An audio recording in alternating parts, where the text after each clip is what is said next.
IDC is, well, it's an acronym that stands for a bunch of different things.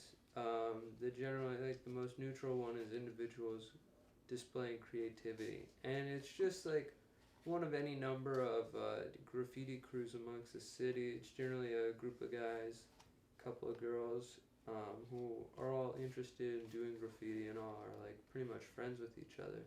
So they go out and do it together. Um, it's a hobby thing. Some people, take it and do different things with it. It's not strictly related to graffiti. It's more like we like to call it like the IDC art house. We have a bunch of people together, all working on art in different ways. It's art. It's not graffiti. I don't look at it as being graffiti. It was just felt like I should be doing something instead of just standing around watching them do it. So I eventually picked up a spray paint can and started doing stuff. It was mostly just a thing to do. A lot of them were drawn to it because of its high profile nature, in that like the whole city is your canvas sort of thing. Like getting like ideal places, like near trains and stuff like that was like something that a lot of my friends were inspired by, and like now all of Chicago is seeing this. People who do it, there's some young kids in the neighborhood who does it. The owner of the building allowed them to do it. Now you might come back next week and it might be totally different. Their art form really is that like you don't ever have other painters going up to someone's painting and just painting over it and stuff like that.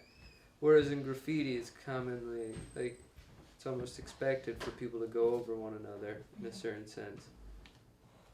It's pretty bogus, but it's just like that's just the nature of the game. Sometime on the weekend they might come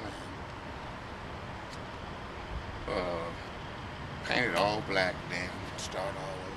I think it's pretty cool how like exact and precise the graffiti artists are with their artwork.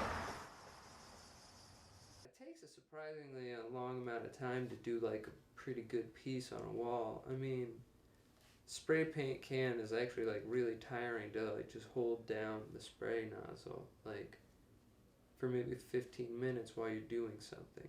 And if it's cold out, like it's even harder because your hands are freezing up and like the can's freezing up. It's like it's surprisingly tiring. Like there's some cases where I've seen graffiti is like it's just really a shitty thing to do to someone. Like someone like put a big like a pretty fairly large piece over a truck's window. Like you couldn't drive that truck anymore. They'd have to replace the window. That's vandalism right there. Like where you're actually like pretty much disabling that vehicle. So yeah, that'd be vandalism. But if it's like on the side of an abandoned building or something like that, or just like a brick wall in an alley, I wouldn't say that's vandalism. I'd say like depending on if it was any good really, that it's art or that it's worth looking at. It's not a bad thing necessarily.